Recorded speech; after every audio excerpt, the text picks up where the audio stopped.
जैसे आप किसी मार्ग पर जाते हैं, जैसे मान लीजिए कि आप ऋषिकेश में बैठे हैं, तो निश्चित है कि बद्रीनाथ ही आते हैं बार बार, बद्रीनाथ जा रहे हो तो ऋषिकेश से आपका उद्देश्य बद्रीनाथ जाना ही है, पर बीच में कई ऐसे शहर पड़ेंगे, अगर आप कहीं भटकोगे तो आप उन शहरों का नाम पूछोगे, ना कि सीधा बद्रीनाथ। 300 किलोमीटर दूर का नाम थोड़ी लोगे। यहां से चलते समय आप पूछोगे भैया शिवपुरी कितना दूर रह गया, शिवपुरी वहां जाओ, आगे से मुड़ोगे और शिवपुरी आ जाएगा। उससे आगे जाओ, श्रीनगर कितनी दूर है, ये देवप्रयाग कितना दूर है, यहां है देवप्रयाग, वहां के लिए रास्ता कैसे। आपके पड़ाव धीरे धीरे आगे बढ़ते हैं, सीधे ही बद्रीनाथ नहीं पहुंचा जाता, सनई सनई है। वैष्णव का पहला पड़ाव होना चाहिए प्रेम। किस लिए भजन कर रहा है, किस लिए कथा सुन रहा है, किस लिए वृंदावन जा रहा है, किस लिए गंगा जी का आश्रय ले रहा है, किस लिए कंठी पहनता है, किस लिए एकादशी करता है, मैं प्रेमी बनूं। पहले प्रेमी तो बनूं, पहला पड़ाव उसका प्रेम होना चाहिए। प्रेमी बनने का स्वभाव क्या, उसकी दृष्टि बदल जाए। अब वो सबको देख करके मुस्कुराता ही है। मैं ऐसे ऐसे प्रेमियों को भी जानता हूं जो किंचित बात विरह की सुन लें तो नेत्रों से आंसू गिरने लग जाते हैं। प्रेमी का ये स्वरूप हो जाता है कि उस बहुत जल्दी भाव में आ जाएगा, बहुत जल्दी भावुक हो जाएगा। हम होते हैं, हमारे आगे तो व्यक्ति गंगा जी में कूद जाए तो हमको विरह नहीं होता। प्रेमी व्यक्ति कैसा होगा, किंचित कोई भाव ऐसा देख लेगा ना, बहुत छोटा सा, कोई व्याकुल बैठा है, उस व्याकुलता को देख करके वो विरह में आ जाएगा। ये होता है प्रेमी का स्वरूप। आधुनिक भाषा में उसको कह देते हैं ये बहुत इमोशनल है, बहुत जल्दी इमोशनल हो जाता, बहुत जल्दी भावुक हो जाता है। संसार को देख करके भावुक हो रहा है। एक बात बताएं, भावुक व्यक्ति प्रेमी बहुत जल्दी बन सकता है। अगर किसी के अंदर भावुकता बहुत ज्यादा है ना, तो एक प्रकार से वो ये समझ ले कि उसको कई सीढ़ियां पहले से चढ़ा हुआ है। वो भावुक व्यक्ति बस प्रेम की ओर बढ़ जाए, प्रेमी और बन जाए, और अधिक प्रेम हो जाए, और वही प्रेम वृंदावन चंद से हो जाए उसका।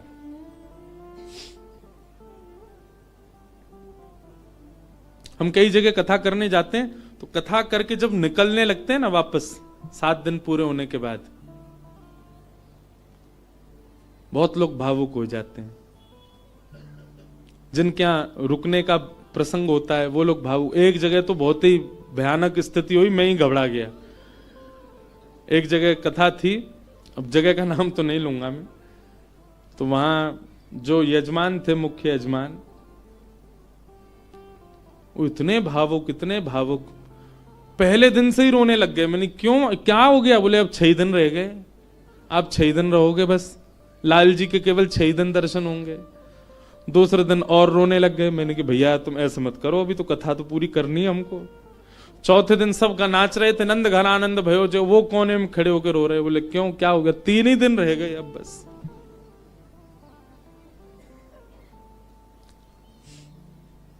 जिस दिन विश्राम दिवस था, मैं तो बहुत घबरा रहा था। मैंने आज क्या होगा, वो पहले दिन से ही रो रहे हैं। वही हुआ। अच्छा, ऐसा और था कि कथा करते ही मुझे एयरपोर्ट जाना था, मेरी फ्लाइट थी। कथा भी मैंने सुबह सुबह की थी 7 बजे से। आरती, विश्राम आरती हो रही थी, और मैं बस ये था कि हे लाल जी कुछ हो नहीं, बहुत भाव में। वही हुआ, आरती करते करते दोनों, पहले तो उनकी गृहिणी मूर्छित होकर गिर पड़ी, बेहोश ही हो गई, और फिर जो उनके पतिदेव थे उनको देख के वो भी हो गए। उसके पीछे बिल्कुल भी किंचित ही, हमको तो समझ में आया था नाटक, लेकिन नहीं, वास्तविक था। पानी वानी डाला भैया, उनका ब्लड प्रेशर वगैरह सब कम होता चला गया। एक कथा भी आती है, सुना है? एक महाराष्ट्र के राजा थे। उन राजा का एक ही बात उसके मन में चलती थी कि मेरे नगर में कोई साधु आ जाए, मेरे नगर में कोई संत आ जाए, मेरे नगर में कोई भक्त आ जाए। दुनिया में ऐश्वर्यवान व्यक्ति केवल इसकी प्रतीक्षा करता है कि मेरे पास धन बहुत आ जाए। वो इसकी प्रतीक्षा करते थे कि कोई भक्त, साधु, संत, विरक्त या वैष्णव दंपति या कोई कथा वक्ता कोई आ जाए मेरे नगर में बस। ऐसी कृपा हुई, अयोध्या से कुछ लोग पंढरपुर दर्शन करने जा रहे थे और उन महात्मा के उन राजा के नगर में आ गए। नगर से होके पंढरपुर का रास्ता था,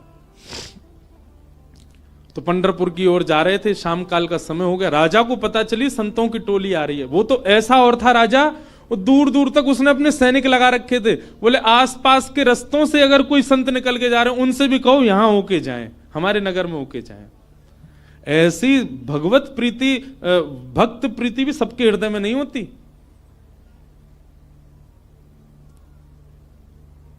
ये बात बंधुओं लिख लीजिएगा, जिस दिन हरि प्रिय आपको प्रिय लगने लग जाए, समझ जाना आप हरि से आप हरि के प्रिय होते जा रहे हो। आपको पता चल जाता है व्रज से कोई आया, भले ही आप उसको जानते नहीं, पर आपके मन में उत्साह हो जाता है, हमारे वृंदावन से आए हैं, श्री राधारमण जी के यहां से आए हैं, श्री बिहारी जी के चरणों से आए हैं। भले ही आपका परिचय नहीं, फिर भी आप ब्रज से आए जान करके उनको प्रणाम करने जाओ। ऐसी प्रीति अगर आपके चित्त में है, आप प्रेम की अवस्था में आ चुके हो। हरि से ज्यादा हरिजनों से प्रीति हो तो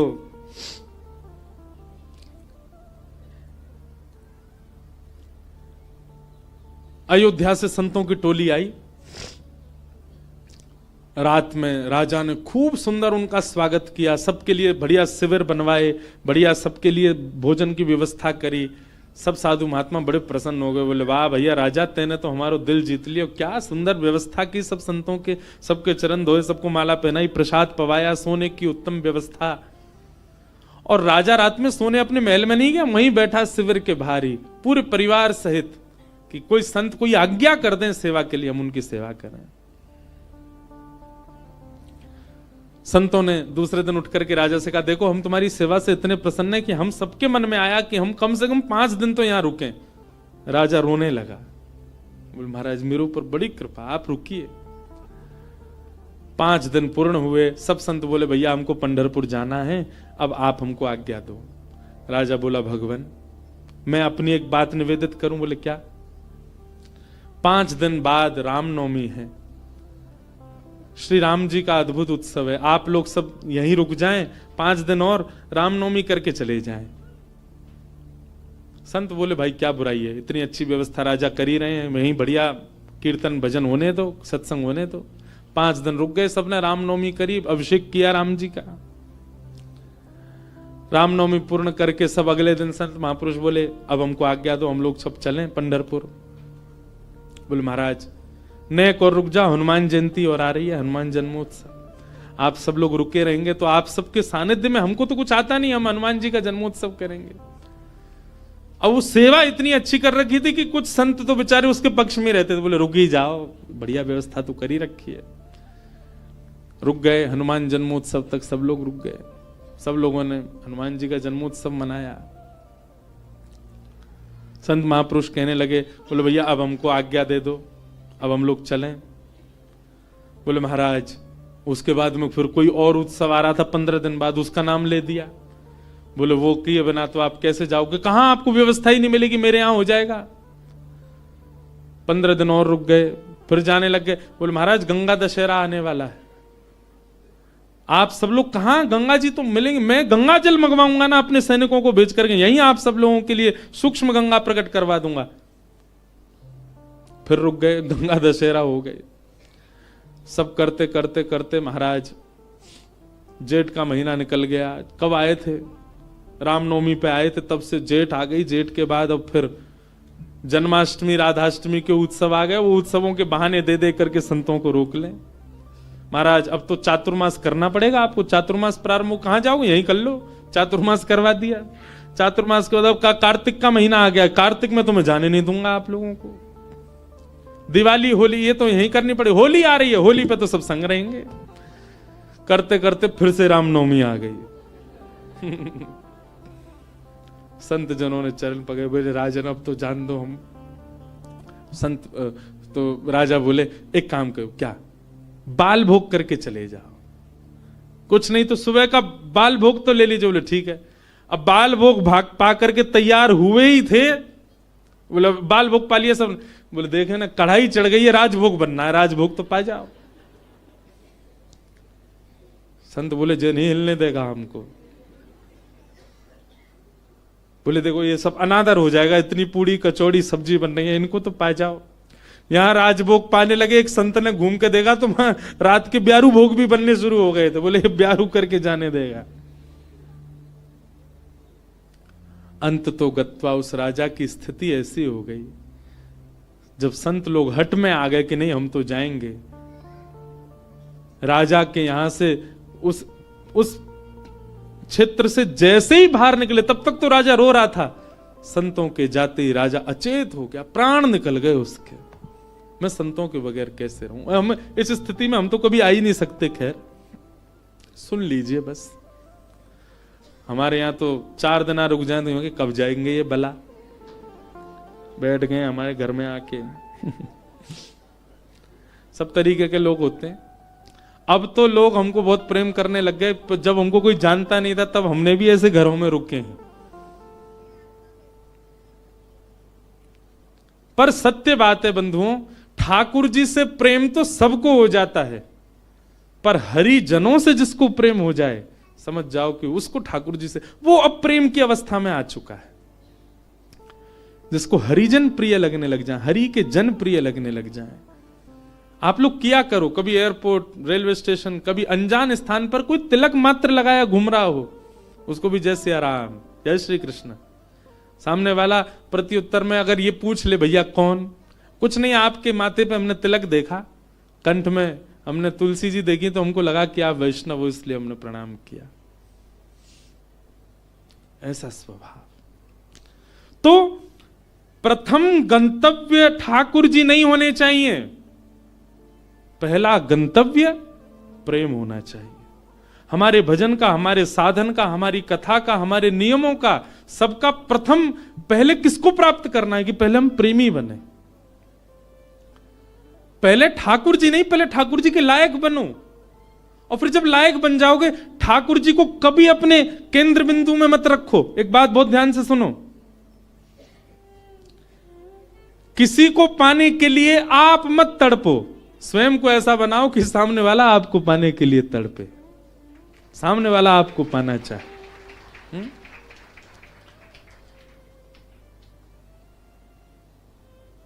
पिक्चरों में ऐसे दिखाते हैं ना कि कोई प्रेम करता था किसी कन्या से और उसको सीधे तो पानी पाया, तो खुद इतना बढ़िया पढ़ लिख करके बड़ा मजिस्ट्रेट बन गया महाराज, आगे पुलिस पीछे पुलिस, अब वो छोरी डोल रही है वाकू पावे को, इससे मेरा ब्याह हो। ठीक वैसे ही ये बात शास्त्रीय है कि ठाकुर जी को पाने के लिए आप केंद्र बिंदु ठाकुर जी को मत रखो चित्त में कि उनको मुझे प्राप्त करना है। ठाकुर जी को जो जो प्रिय है वो सारे गुण मेरे भीतर आ जाएं ताकि ठाकुर जी को मैं प्रिय लगूं। आप पीछे मत पड़ो उनके, स्वयं को ऐसा बनाओ कि ठाकुर जी पीछे पड़े आपके। श्रीमद् वल्लभाचार्य जी के चरित्र में आता है कि, बहुत ध्यान से सुनिएगा, श्रीनाथ जी जब प्रकट हुए ना, तो पहले श्रीनाथ जी की भुजा प्रकट हुई, और भुजा प्रकट होने के बाद में सद्दू पानी की गैया रोज जाती थी, अपना संपूर्ण दुग्ध वहीं बहा करके आ जाती थी। तो सद्दू पानी ने देखा मेरी गैया कहां जाती है, जाकर के देखा तो गिरिराज शिला में केवल भुजा निकली हुई है। सद्दू पानी ने जब पूरा बाहर निकाला तो श्रीनाथ जी प्रकट हो गए इसी कलिकाल में।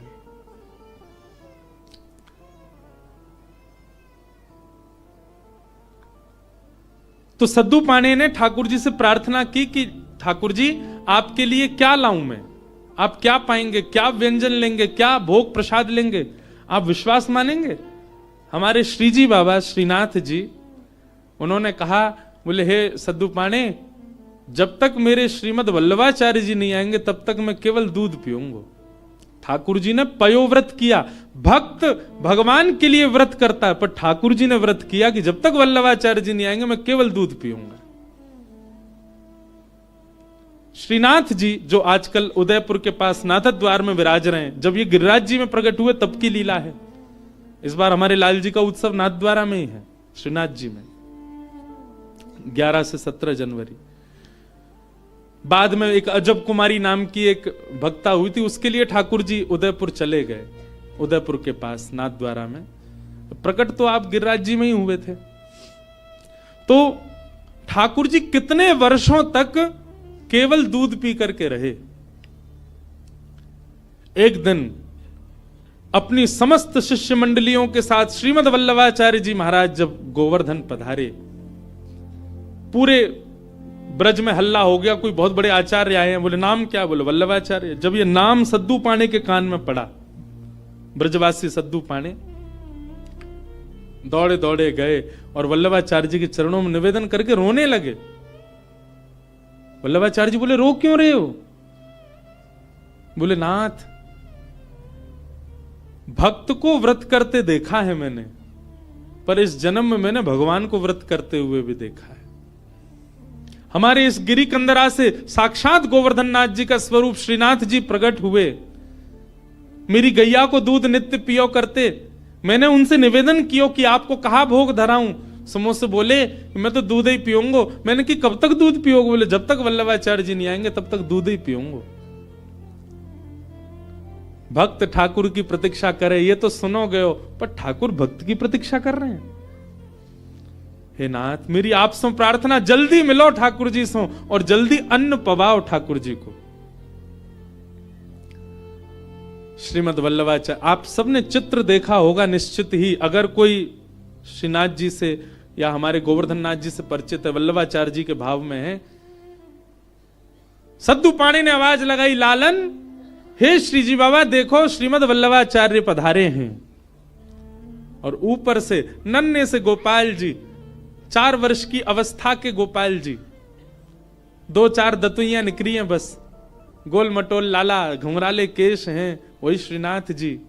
ऊपर गिरी कंदरा से नीचे देखते हैं श्रीमद् वल्लभाचार्य जी को, वल्लभाचार्य जी ऊपर देखते हैं ठाकुर जी को, और दौड़े वहां से ठाकुर जी, यहां से वल्लभाचार्य जी, और मध्य गोवर्धन में दोनों ने गाढ़ आलिंगन किया एक दूसरे का।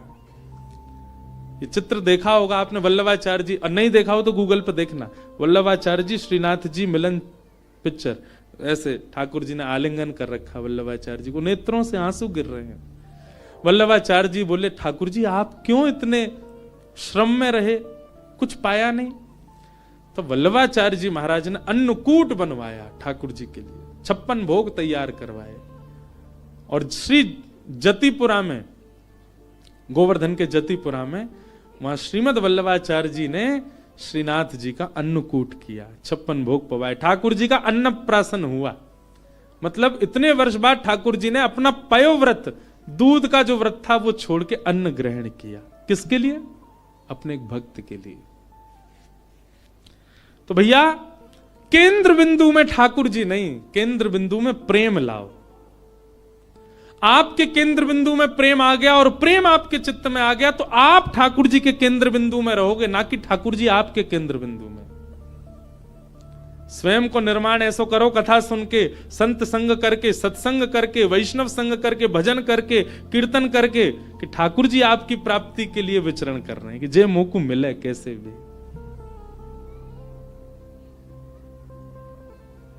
आज से आपके भजन साधन में उद्देश्य भगवत प्राप्ति नहीं, प्रेम की प्राप्ति हो। कि भवतानुदित प्रायम यशो भगवतो मलम ये नैवासौ न तुष्येत मन्ये तद्दर्शनम खिलम।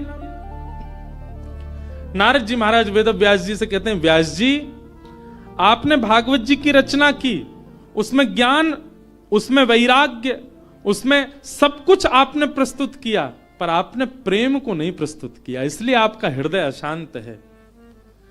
आपके ग्रंथों को, पुराणों को सुनकर के व्यक्ति धार्मिक बन जाएगा, व्यक्ति वैरागी बन जाएगा, पर आपके ग्रंथों को पढ़ के व्यक्ति प्रेमी नहीं बन पाएगा, इसीलिए आपका हृदय अशांत है। आपको कहीं ना कहीं अपूर्णता लगती है अपनी क्रिया में।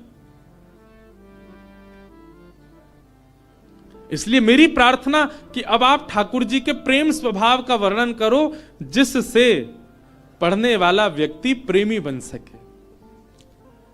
वेद व्यास जी महाराज ने निवेदन किया, उसके लिए मुझे क्या करना पड़ेगा? बोले समाधि लगा करके भगवान के प्रेम स्वरूप का चिंतन करो।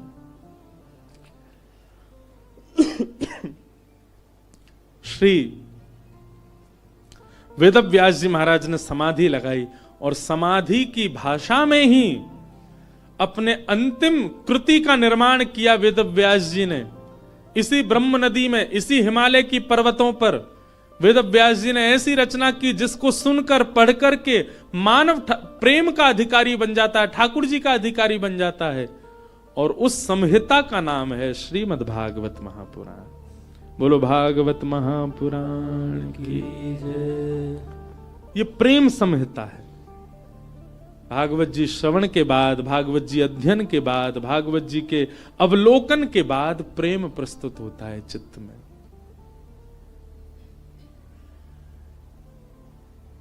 प्रेम। वेद व्यास जी महाराज ने उस प्रेम का भाव लिखा, वही भागवत है। बंधुओं, आपको अगर अपनी कृति से, कई लोगों को अपने जीवन से भी बहुत अपूर्णता का अनुभव होता है। हम आपको एक बात बता रहे हैं, बहुत सावधानी से सुनो। अपने कर्म से, अपने जीवन से, अपने संबंध से कई लोगों का मन बहुत जल्दी उचट जाता है। कई लोगों को अपना जीवन भी अच्छा नहीं लगता। क्यों? केवल प्रेम नहीं है आपके जीवन में। आप भागवत जी का आश्रय लीजिए और भागवत जी का आश्रय लेकर के आप प्रेम जीवन में ले आइए, आपको सब कुछ अच्छा लगने लगेगा। एक बात बता रहे हैं, प्रेमी व्यक्ति का स्वभाव ऐसा हो जाता है कि वो अव्यवस्था में भी प्रसन्न रहने लगता है। अप्रेमी व्यक्ति का स्वभाव कैसा होता है? वो कहीं भी जाएगा ना, नाक मुंह मोड़ता ही रहेगा। यहां तो ये है, यहां तो ऐसा है, यहां मैं कैसे बैठ जाऊं, ये मैं कैसे खा लूं, यहां मैं कैसे बैठ सकता हूं, यहां मैं कैसे नहा सकता हूं, यहां मैं कैसे रह सकता हूं, इस व्यक्ति के साथ मैं कैसे जी पाऊंगा, इस माहौल में मैं कैसे रह पाऊंगा। ये सब जगह जो अपने आप को अपरिपूर्ण माने, समझ जाना अप्रेमी व्यक्ति है। पर प्रेमी कैसा होता है? वो जहां बैठ जाता है ना, वो स्थान ही अच्छा लगने लग जाता है। कई बार आपने कुछ ऐसे स्थान देखे होंगे, उन स्थानों पर कभी आपकी नजर ही नहीं पड़ी होगी, या उस स्थान को देख करके आपने सोचा होगा ये तो सामान्य सी जगह है, ये कौन सी बड़ी बात है। पर उसी स्थान पर कोई भगवत प्रेमी जाकर के बैठ जाता है तो उस स्थान की रौनक ही बदल जाती है, उस स्थान का माहौल ही बदल जाता है। अरे स्थान नहीं, कई बार कई रंग हमको प्रिय नहीं होते। मैं अपना अनुभव बता रहा हूं, कई रंग हमको प्रिय नहीं होते, कई कलर्स हमको अच्छे नहीं लगते। पर वही रंग, वही कलर, उसमें कोई प्रेमी व्यक्ति अगर आ जाए, उस प्रेमी व्यक्ति उस कलर में या रंग का आश्रय ले ले, वो रंग भी अच्छा लगने लग जाता है। कई सब्जियां आपको अप्रिय लगती होंगी, पर वही कोई प्रेमी के हाथों से प्रसाद रूप में आपको मिल जाए, आप उसका पान करेंगे, सेवन करेंगे, आपको अत्यंत अद्भुत। और अगर आपको अनुभव करना हो तो हम बता रहे हैं, अरबी की सब्जी हर कोई नहीं पा सकता, इतनी बढ़िया नहीं लगती। हमारी श्री जी को बहुत प्रिय है, किशोरी जी को बहुत प्रिय है, लाडली जी को अरबी का भोग लगता है। कभी जाइए राधाष्टमी के समय पर, या वैसे भी हमारे तटीय स्थान वृंदावन में अरबी की सब्जी बनती है। आप पे कृपा हो जाए, नहीं हो तो वहां किसी महात्मा से कह देना हमको थोड़ा प्रसाद दे दो, वो मधुकरी रूप में आपको अरबी देंगे, आप पाके देखना। सारे विश्व के जितने भी रस होंगे ना, वो सब रस फीके लगेंगे उसके आगे। क्यों? क्योंकि प्रेम स्थान पर वो निर्मित है, इसलिए उसका स्वाद अद्भुत हो जाता है। मैं कथा करता हूं, हमको राग रागनी आती नहीं, हम बस ऐसे गा लेते हैं। ये सब गुरुजन बैठे हैं, ये लोग जैसो बजा दें वैसो हम गा दें। कई राग ऐसे हैं, उनको पहले मैं जब सुनता था ना, तो मेरा मन बड़ा उच्चाटित सा हो जाता था कि ये कैसे गाएंगे, ये तो बड़ा विचित्र सा राग है। आज वही राग में हम कथा भी कर देते हैं। क्यों? क्योंकि जब प्रेम मिल जाता है, प्रेम एक ऐसा सब्सटेंस है, प्रेम एक ऐसा क्या बोले वो, केमिकल बोले, सब्सटेंस बोले, क्या बोले, वो एक ऐसी वस्तु है, वो जहां मिल जाएगी वो सब प्रिय लगने लग जाएगा। वो प्रेम कहलाता है। प्रेम का मतलब केवल स्त्री पुरुष का प्रेम मत समझा कीजिए आप, कोई प्रिय लगने लग जाए वो नहीं, सब कुछ प्रिय लगने लग जाए, वो प्रेम है। वास्तविक प्रेमी आप अपने आप को ऐसे नहीं मान सकते, उसके लिए नस काट रहे घूम रहे हैं, हॉस्पिटल में भर्ती है गए, वो क्या बता रहे हैं, बोले भाई टैग लग गया इसके ऊपर, काय का, बोले प्रेमी है। आप इस प्रकार प्रेम की अवहेलना मत करो, प्रेम की निंदा मत करो।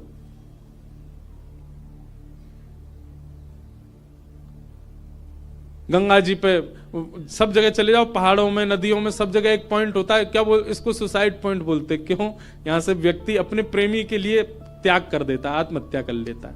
ये प्रेम है? प्रेम में केवल एक व्यक्ति प्रिय नहीं लगता, प्रेम में सब कुछ प्रिय लगने लग जाता है। बुद्ध, भगवान बुद्ध प्रेमी थे। एक मदिरा पान किया हुआ व्यक्ति जिससे सब दूर भागते हैं, नाली में पड़ा था और बुद्ध भगवान ने उसको देख लिया, अपने शिष्यों से कहा तुरंत इसको निकालो यहां से। कोई पीछे जा रहा, कोई आगे जा रहा, सोच रहे हैं, विचार कर रहे हैं, नाली में पड़ा है, दुर्गंध आ रही है, इसने पी भी रखी है। स्वयं भगवान बुद्ध लग गए उसको निकालने में। शिष्यों ने कहा, बोले कि वो एक कुभाव वाला व्यक्ति, मदिरा पान करने वाला व्यक्ति, उसका आचरण शुद्ध नहीं, और आप उसको ऐसे बचाने लग गए, ऐसे उसको संभालने लग गए।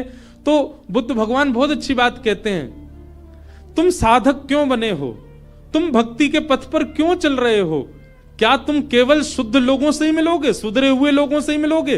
अरे जो पहले से ही शुद्ध हैं, जो पहले से ही सुधरे हुए हैं, उनके बीच बैठ करके तुमने क्या नया कर दिया? तुम वैष्णव इसलिए बने हो, तुम भक्त इसलिए बने, तुम साधक इसलिए बने, जो अपवित्र हैं उनको पवित्र करने का भाव तुम्हारे चित्त में आए। जो अप्रेमी हैं वो प्रेमी बने, ये भाव स्वभाव तुम्हारा बने। हम इसलिए साधक बने हैं। केवल माला देने वाला व्यक्ति को ही हम पूजें, उसी को ही हृदय से लगावें, ये हमारा स्वभाव है। सबको लगाना है, सबको उस पथ का राही बनाना है, इसलिए हम वैष्णव बने। अंगुलीमाल की कथा सबने सुनी होगी। एक राक्षस था, मानव था पर राक्षस के स्वभाव का था। उस पर्वत पर रहता था, उस पर्वत के आसपास कोई भी मानव उसको दिख जाता था, उसको मार करके उसकी उंगली काट करके अपने गले में माला बना के पहनता था, इसलिए उसका नाम था अंगुलीमाल। इतनी सारी उंगलियों की माला उसने पहन रखी थी, उसका रूप देखते ही भाग जाते थे लोग। भगवान बुद्ध जा रहे थे और जैसे ही मार्ग पर जाने लगे तो एक गांव पड़ा। गांव के लोगों ने कहा, भगवान आप सीधे ना जाकर के थोड़ा दाएं होकर के जाइएगा। क्यों? सीधे जाएंगे तो आगे एक पर्वत पर अंगुली माल रहता है, वो लोगों को मार के उनकी उंगली काट के अपने गले में पहन लेता है। भगवान बुद्ध बोले उसके पीछे कारण, बोले वो अपना बल बताना चाहता है, देखो मैंने इतने लोग मार दिए, इतनी उंगलियां मत, इतने लोग, इतना बल है मेरे पास।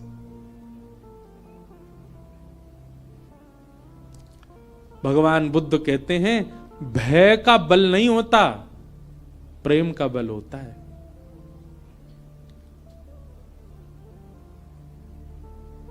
भय से जो अपने बल को आपके चित्त में प्रतिष्ठित करे वो बहुत लंबे समय तक नहीं रह सकता, लेकिन प्रेम से अपने आप को आपके चित्त में जो अवस्थित करे वो मरते दम तक आपके चित्त में रहेगा।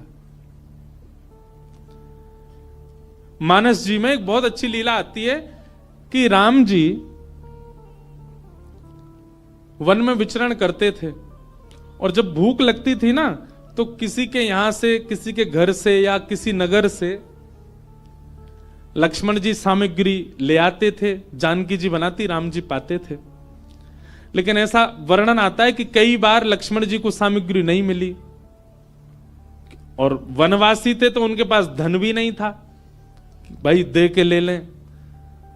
तो राम जी जाते थे सामग्री लेने के लिए, और राम जी जब जाते थे तो सामग्री लेके ही आते थे। तो फिर मानस जी में तुलसीदास जी वर्णन करते हैं कि राम जी ऐसा क्या दे के आते थे कि लोग सामग्री देने को राजी हो जाते थे। राम जी के पास कुछ था तो था नहीं, ना तो धन था, ना वैभव था, ना कुछ रुपया थे, क्या देते थे राम जी। तो मानस जी में श्री गोस्वामी जी वर्णन करते हैं कि राम जी जब कुछ सामग्री लेते थे या सामग्री लेते भी थे, या फिर कई बार सीता जी बड़ी रसोई बनाती हैं और संतों को पवाने के बाद दक्षिणा देनी होती है। तो ये दक्षिणा के आदान प्रदान पर या सामग्री के आदान प्रदान पर राम जी क्या देते थे? तो गोस्वामी जी वर्णन करते हैं, बोले कुछ नहीं, राम जी मंद मंद मुस्कुरा देते थे। उनकी मुस्कान ही सबसे बड़ी दक्षिणा थी। उसको लेकर के व्यक्ति कहते तुम तो भैया सब कुछ ले जाओ हमारा, बस ये मुस्कुराते रहो, तुम्हारी मुस्कान ही सब बढ़िया। मतलब संतों को प्रसाद पवा के राम जी सामने बैठ करके दक्षिणा रूप में मुस्का देते थे। संत बोलते बस मिल गई हमारी दक्षिणा। जहां जहां से सामग्री लाते वहां मुस्का देते थे। प्रेम, और वो प्रेम का बल ऐसा व्यवस्थित किया राम जी ने कि मरते दम तक कोई नहीं भूल पाया। और रावण का भी बल प्रतिष्ठित था, पर रावण का भय का बल था। बल भय का नहीं होता, बल प्रेम का होता है।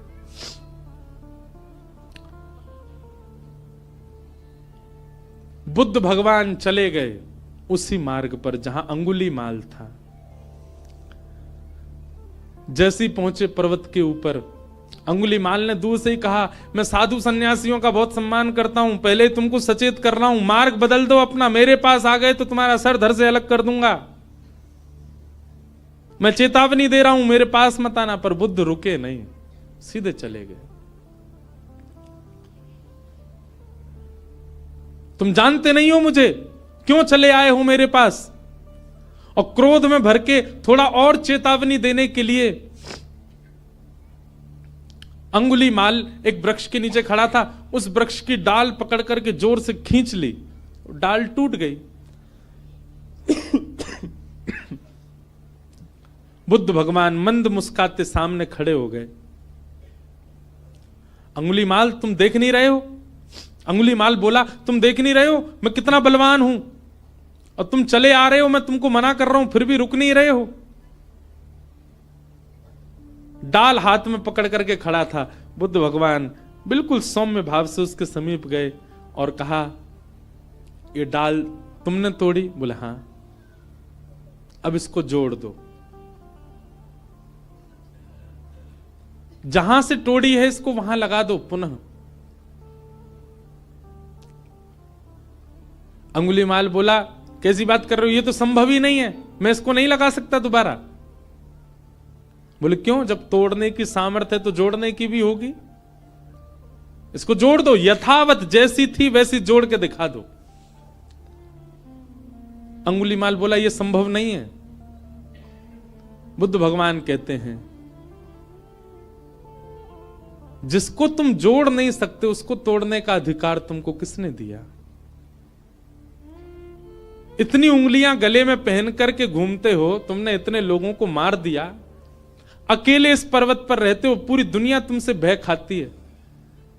सोचो, विचार करो अंगुलीमाल, जितनी उंगलियां तुमने गले में पहनी हैं, प्रेम से यदि इतने लोगों को अपने संग में रखते, पूरी दुनिया पूजती आज तुमको। अपने प्रेम स्वभाव से इतने लोगों का संग पाते तो तुम ज्यादा बलवान होते,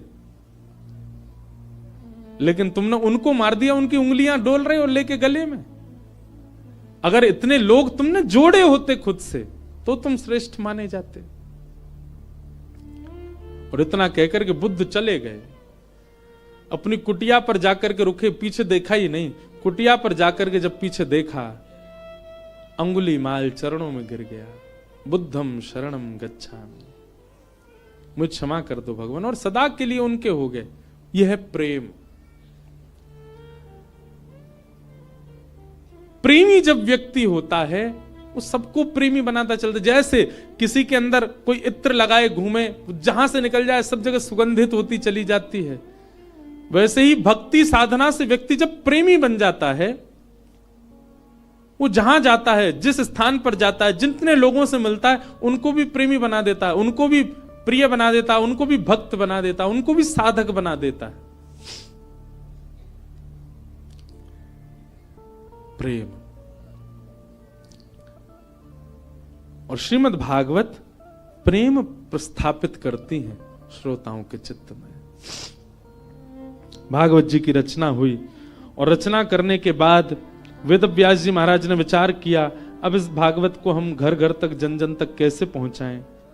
तब वेद व्यास जी महाराज ने अपने पुत्र सुखदेव जी का आवाहन किया कि यम प्रव्रजन्तमनुपेतमपेत कृत्यम द्वैपायनो विरह कातरया जुहाव पुत्रेति तन्मयतया तर्वोऽभिनेदु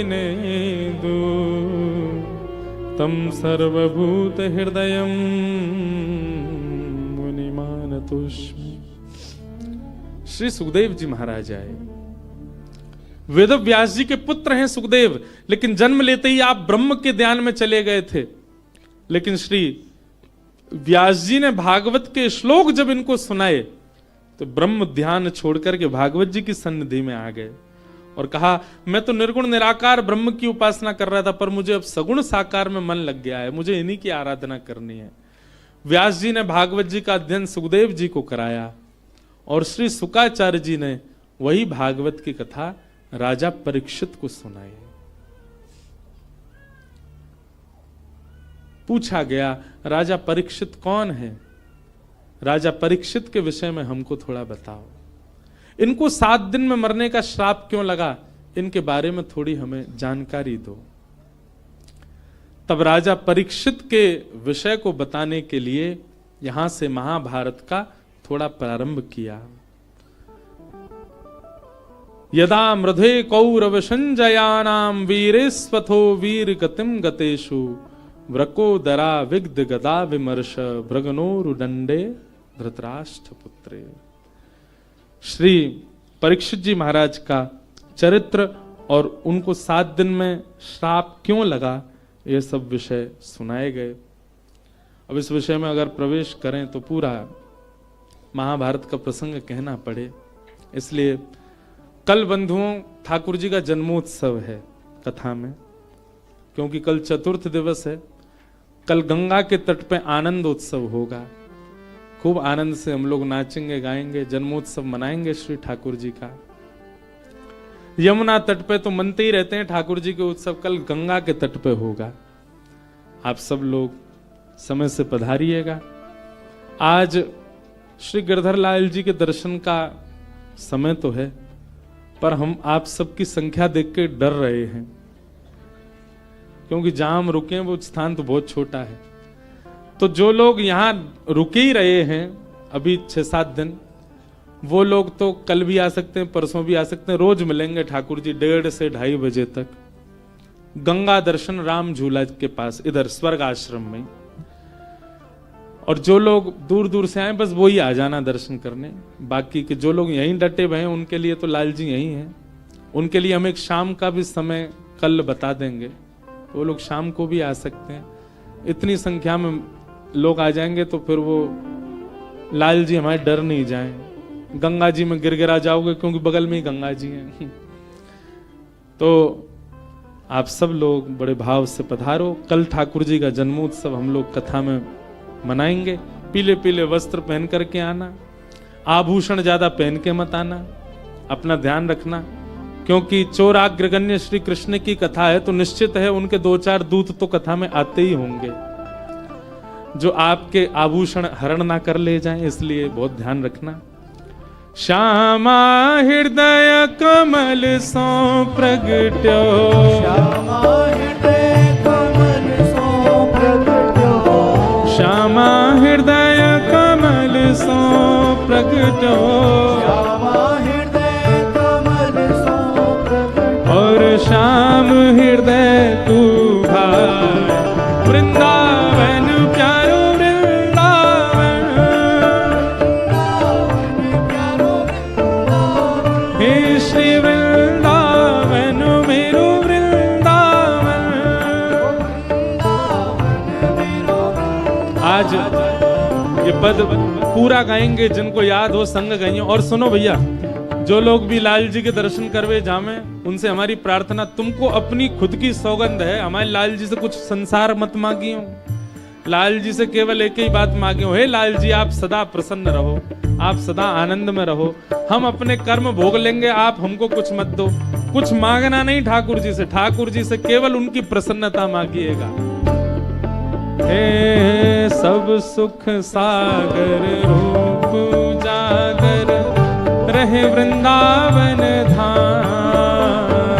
सब सुख सागर रूप उजागर रहे वृंदावन धाम। हे सब सुख सागर रूप उजागर रहे वृंदावन धाम। सब सुख सागर रूप उजागर रहे वृंदावन धाम। ओ रूप गोस्वामी प्रगट कियो जहाँ रूप गोस्वामी प्रगट कियो श्री रूप गोस्वामी प्रगट कियो जहाँ रूप गोस्वामी प्रगट कियो राधा गोविंद रूप निधान। वृंदावन प्यारो वृंदावन। देखो इतनी संख्या में लोग हो फिर भी स्वर नहीं निकल रहा आप लोगों का। अरे भाव से गाओ, उच्च स्वर में गाओ। वृंदावन मेरो वृंदावन, हे श्री वृंदावन मेरो वृंदावन। रूप गोस्वामी प्रगट कियो जहाँ रूप गोस्वामी प्रगट कियो राधा गोविंद रूप निधान। वृंदावन प्यारो वृंदावन, हे श्री वृंदावन मेरो वृंदावन।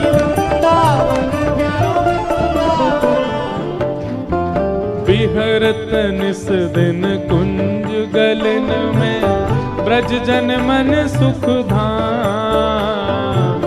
विहरत निस दिन कुंज गलन में ब्रज जन मन सुख धाम। हाँ प्यारो ब्रज जन मन सुख धाम। प्यारो ब्रज जन मन सुख धाम। हे मदन मोहन को रूप निरख के मदन मोहन को श्री मदन मोहन को रूप निरख के मदन मोहन को रूप निरख हे सनातन बलि बलि जाए। वृंदावन प्यारो वृंदावन, हे श्री वृंदावन मेरो वृंदावन। मदन मोहन को रूप निरख के मदन मोहन को सनातन बलि बलि जाए। वृंदावन प्यारो वृंदावन, हे श्री वृंदावन मेरो वृंदावन।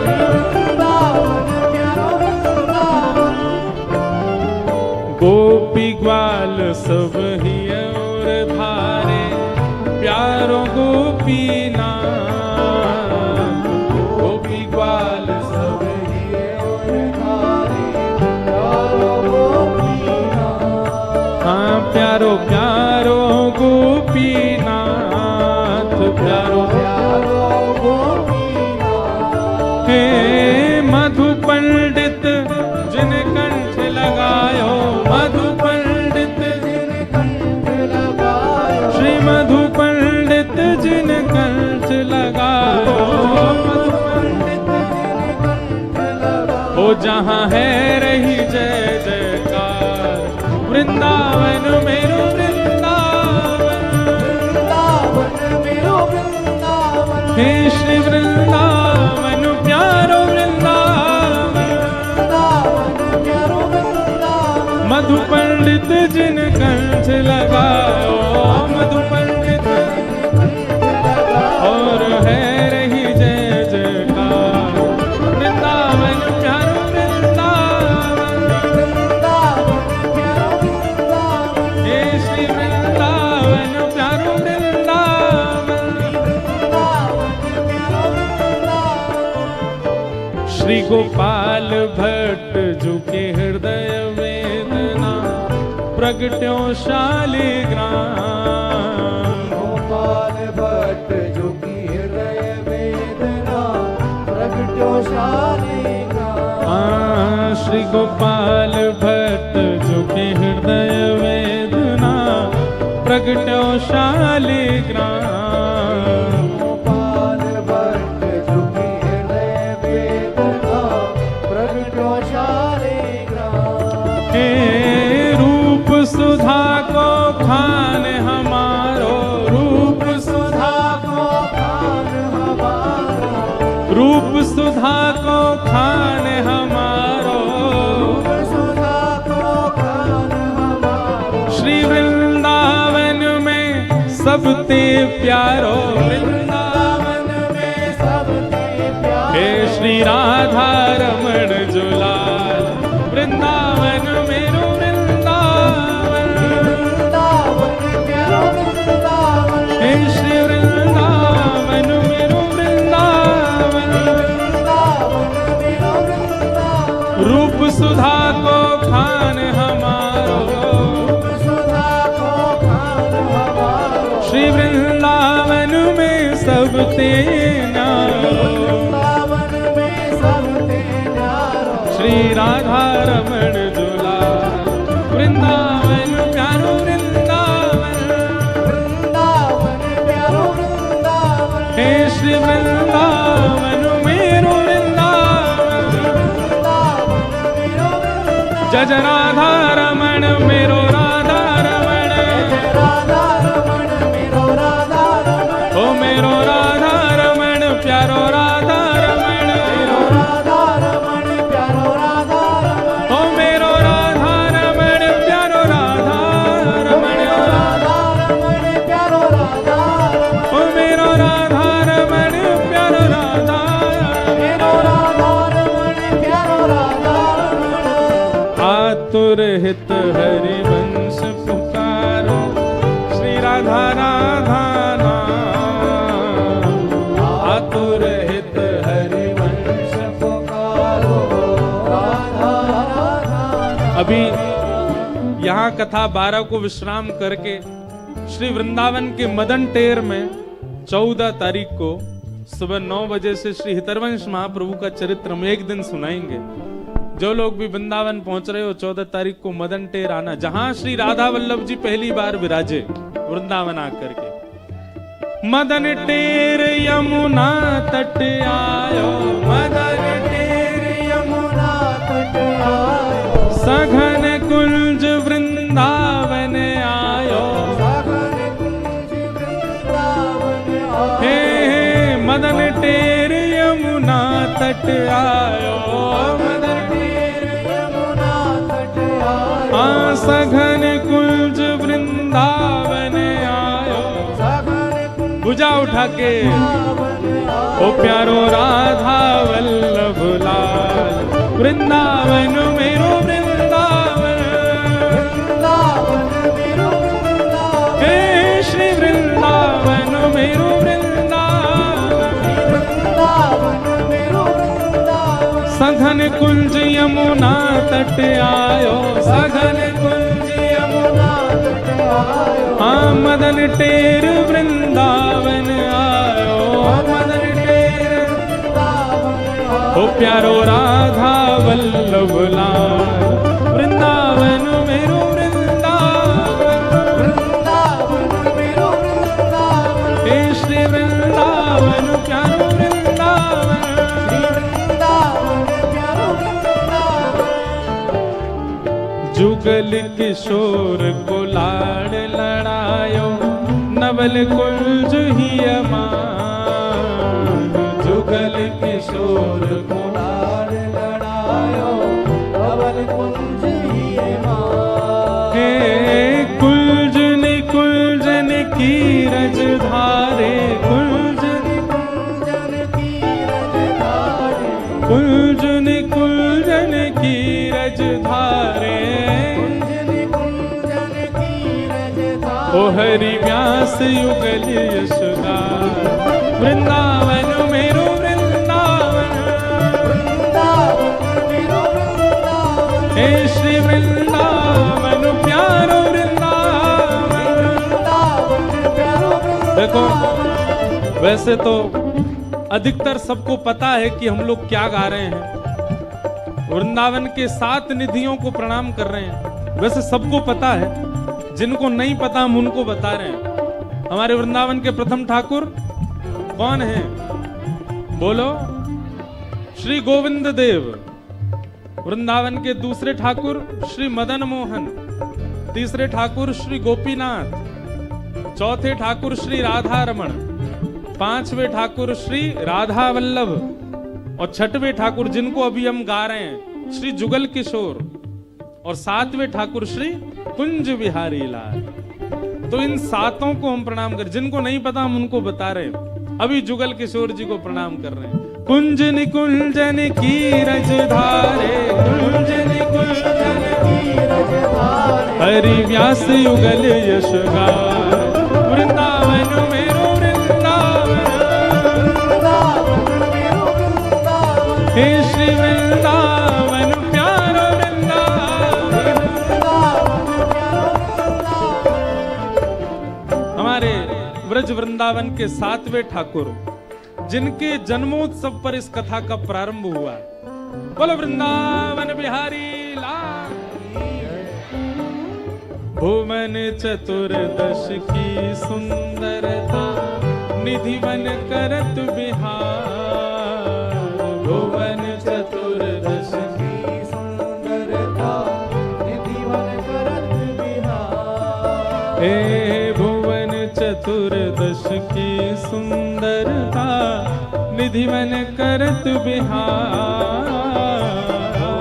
चतुर्दश की सुंदरता, निधिवन करत बिहार। हे श्यामा प्यारी कुंज बिहारी, श्यामा प्यारी कुंज बिहारी, श्यामा प्यारी बांके बिहारी, श्यामा प्यारी बांके बिहारी। और जय जय श्री हरिदास। वृंदावन मेरो वृंदावन, वृंदावन मेरो वृंदावन, हे श्री वृंदावन प्यारो वृंदावन, वृंदावन प्यारो वृंदावन। श्यामा प्यारी कुंज बिहारी, श्यामा प्यारी कुंज बिहारी। और जय जय श्री हरिदास। वृंदावन मेरो हे श्री वृंदावन मेरो वृंदावन।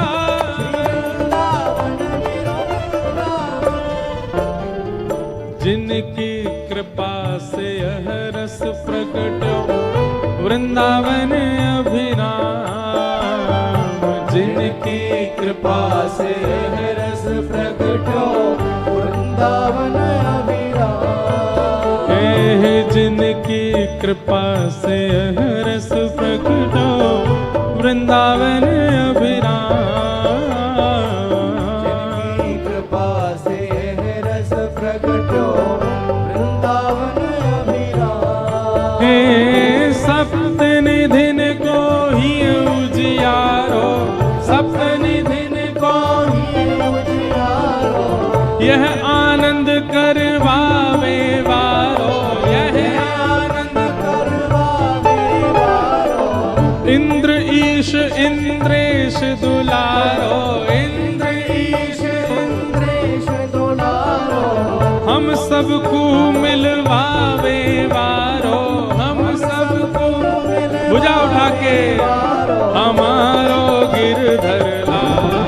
वृंदावन प्यारो वृंदावन, वृंदावन प्यारो वृंदावन, हे श्री वृंदावन मेरो वृंदावन, वृंदावन मेरो वृंदावन। यह आनंद करवावे वारो, यह आनंद करवावे वारो, हम सबको मिलवावे वारो, सबको मिलवावे वारो। हे हमारो गिरधर लाल।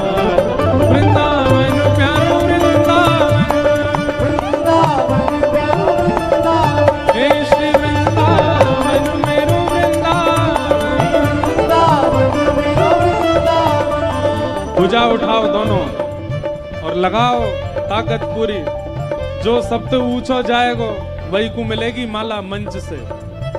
जय राधे राधे श्री राधे राधे जय राधे राधे श्री राधे राधे जय राधे राधे श्री राधे राधे। यहाँ वो सबसे पीछे लाला वो लगे लंबो ही दिखे। हाँ आ जाओ आपके बगल वाले। हाँ आप आओ जो उछले थे अभी लास्ट में। नहीं वो पीछे आ रहे हैं। हाँ इनको आने दो, ये पीछे जो आ रहे हैं पतले से। हाँ इन्हीं को बुला। जय और ये लाली छोटी वाली आओ। जय राधे राधे श्री राधे राधे कृष्ण भानु दुलारी श्री कृष्ण प्यारी बरसाने वारी कृष्ण भानु दुलारी जय राधे राधे श्री राधे राधे जय राधे राधे श्री राधे राधे जय राधे राधे श्री राधे राधे जय राधे राधे श्री राधे राधे जय जय श्री राम जय जय श्री राम जय जय श्री राम। बोल वृंदावन बिहारी लाल की नेक जोड़ते बोलो गर्मी आवेगी। बोल वृंदावन बिहारी लाल की श्री राधा रमण लाल की श्री राधा वल्लभ लाल की पूछरी के लौठा की हुप हुप प्यारे। क्या बात है बंसी वारे श्याम। नमः पार्वती पतये हर। बोल गंगा मैया की। आप सब लोगों को जय श्री कृष्ण। कल नंदोत्सव है, सब लोग 10 बजे यहाँ पधारो। कल ठाकुर जी का मंगल जन्म